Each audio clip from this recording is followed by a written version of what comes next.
آج جب بیان کیا جاتا ہے ایمان کے بارے میں، عقیدے کے بارے میں، تو لوگ کہتے ہیں مولوی صاحب تو انہوں کیسی اصلاحی تقریر کرو، تساں کہیں دی شروع کر لے۔ سب سے بڑی اصلاح عقیدے کی اصلاح ہے۔ قادیانی نماز پڑھتا رہے، کوئی نماز کا فائدہ ہوگا؟ بولیں سارے، فائدہ ہوگا؟ اس کا مطلب کیا ہوا؟ سب سے بڑی اصلاح کس چیز کی ہے؟ عقیدے کی، ایمان کی اصلاح۔ اب ایک بندہ ہے وہ لوگوں کے ایمان کے بچانے کی فکر نہیں کرتا، تو میرے امام فرماتے ہیں کسی نے 10 لاکھ بندے کو بلا کے کھانا کھلا کے واپس بھیجا، ان کے ایمان کی فکر نہ کی، اس سے بہتر ہے وہ بندہ جس نے ایک قرآن و سنت کے اوپر مشتمل ایک ایسا درس دیا جس سے لوگوں کے ایمان محفوظ ہو گئے۔ 10 لاکھ کے کھانا پکانے والے کو وہ ثواب نہیں ملتا جو چند لوگوں کے ایمان کو بچانے والے کو ثواب مل جاتا ہے۔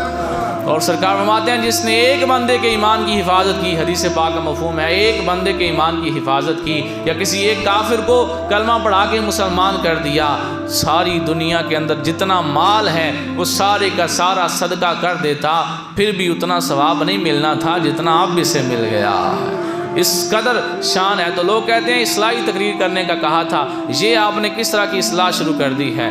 تو اصلاح کی ہر بندے کو ضرورت ہوتی ہے، لیکن سب سے پہلے اصلاح عقیدے کی۔ اب دیکھیں مثال کے طور پر عمل اور عقیدے کا فرق کتنا ہے، عمل اور ایمان کا فرق کتنا ہے۔ اگر ایک بندہ بیٹھا ہو میرے سامنے، اس کی ناک پہ مکھی آ کے بیٹھ جائے، میں کہوں جناب ہے ناک پہ مکھی بیٹھے یا ٹھا لو، وہ ایسے کرے مکھی اڑ جائے، مکھی پھر ماتھے پہ بیٹھے، میں پھر بتاؤں مکھی آئی ہے اسے اڑا لو، 3 دفعہ اس کے چہرے پر مختلف جگہوں پر مکھی بیٹھے اور میں کہوں اسے اٹھا لیں، تیسری دفعہ چوتھی دفعہ پیچھے سے شیر آ کے حملہ کر دے، میں چپ کر کے بیٹھا رہوں، لوگوں نے کہنا ہے تینوں میرا احساس کو نہیں سی۔ یعنی مکھی کا بتا رہے تھے، مکھی نے کوئی جان تو نہیں تھی نکالنی، شیر آیا اس نے تو مار دینا تھا، جب مکھی بیٹھی تم نے بتایا مکھی بیٹھ گئی ہے اٹھا لو، جب شیر مارنے آیا تو چپ کر کے دیکھتے رہے، شیر آیا اس نے بندے کو چیر پھاڑ کے ہلاک کر دیا، بندہ مر گیا۔ یہ حساب ہے ایمان اور عمل کا۔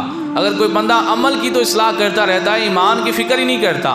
اعلیٰ حضرت رحمۃ اللہ علیہ نے فتاوی رضیہ شریف کے اندر لکھا ہے اگر کوئی بندہ اپنے ایمان کے چھن جانے کا خوف نہیں رکھتا، یعنی اس کی قدر نہیں کرتا ایمان کی، کہتا ہے خیر ہے جو بھی ہوگا کوئی مسئلہ نہیں، خیر ہے، ایمان کی فکر نہیں کرتا، آپ فرماتے ہیں ڈر ہے کہ وہ بے ایمان ہو کے دنیا سے جا سکتا ہے، کہ اسے ایمان کی فکر ہی نہیں۔ رب نے کتنا بڑا خزانہ دیا ہے اسے کہ اس کے اندر ایک ایمان ہے۔ آپ ذرا توجہ کرنا، ضمن میرے ذہن میں بات آ گئی ہے، یہ موسم ہے گندم کی کٹائی کا، ایسا ہی ہے نا، ہم بھی کٹائی کریں گے، سکھ بھی کریں گے، ہندو بھی کریں گے، میں اور آپ کٹائی کریں گے وہ گندم جو ہماری تھریشر سے گزرنے کے بعد ہمارے گھر میں ہمارے بھڑولے میں آ گئی، ہمارے خیال میں ہمیں صرف یہی گندم ملی ہے، اور جو سکھ ہے جو ہندو ہے اس نے بھی کاشتکاری کی، گندم جو تھریشر کے مرحلے سے گزرنے کے بعد اس کے بھڑولے میں گئی، اس کو بھی وہی گندم ملی، لیکن کیا دونوں کی گندم کی کاشتکاری برابر ہے؟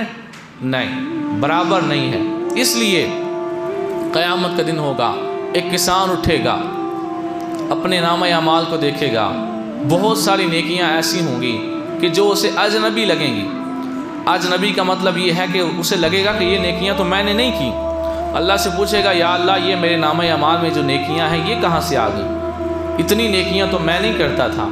اللہ فرمائے گا اے میرے بندے تو کلمہ پڑھتا تھا، مسلمان تھا، تو کاشتکاری کرتا تھا، تو نے فصل بیجی، اور اس فصل کے اندر تو نے جب بیج ڈالا تو کئی حشرات الارض آئے، کئی کیڑے مکوڑے آئے، انہوں نے دانے کھا لیے، پھر پودے بنے، پھر پودوں کے اوپر دانے لگے، کئی پرندے آئے انہوں نے دانے کھا لیے، کئی ہوا کے اندر اڑنے والے یا زمین کے اندر چلنے والے حشرات الارض یا پرندے وہ کھاتے رہے۔ میرے بندے تو سویا ہوا تھا، تو حساب نہیں رکھ رہا تھا کتنے دانے کتنے کیڑوں نے کھائے، کتنے دانے کتنے پرندوں نے کھائے، لیکن تیرا رب ایک ایک کا حساب کر رہا تھا۔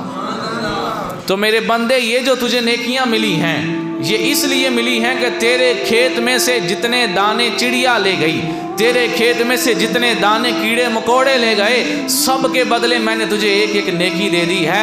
اب پتہ چلا ایمان کی طاقت کیا ہے۔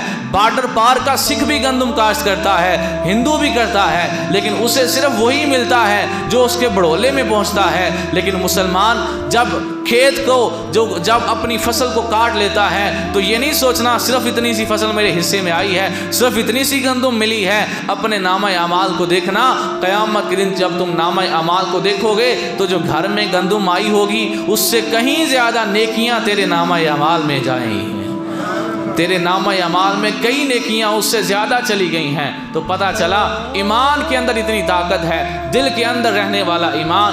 وہ کافر کے بھی کھیت میں چڑیاں آتی ہیں، چڑیوں کو نہیں پتا کھیت کس کا ہے، وہ آتی ہیں وہ کھا جاتی ہیں، لیکن رب کو پتا ہے کھیت کس کا ہے۔ جب کھیت مسلمان کا ہوگا تو رب حساب رکھے گا، کتنی چڑیوں نے دانے لیے، کتنے کیڑے مکوڑے آئے، رب حساب رکھے گا۔ ہر دانے کے بدلے اللہ نیکیاں عطا کرے گا۔ اور جو ہندو ہے، جو سکھ ہے، جو کافر ہے، اس کے پاس کوئی ایسی طاقت ہی نہیں ہے کہ وہ چڑیوں کو روک سکے، وہ کیڑے مکوڑوں کو روک سکے، وہ روک بھی نہیں سکتا اور فائدہ بھی نہیں ہے۔ پتہ چلا مسلمان ہونے کے کتنے فائدے ہیں، ایمان کی کس قدر شان ہے کہ ایک مسلمان ہے تو وہ گوڈی کر رہا ہے، وہ کھیت میں ہل چلا رہا ہے اور وہ کاشتکاری کر رہا ہے، تو رب کہتا ہے بندے تو صرف کاشتکاری نہیں کر رہا، تو ساتھ ساتھ جنت کی تیاری بھی کر رہا ہے۔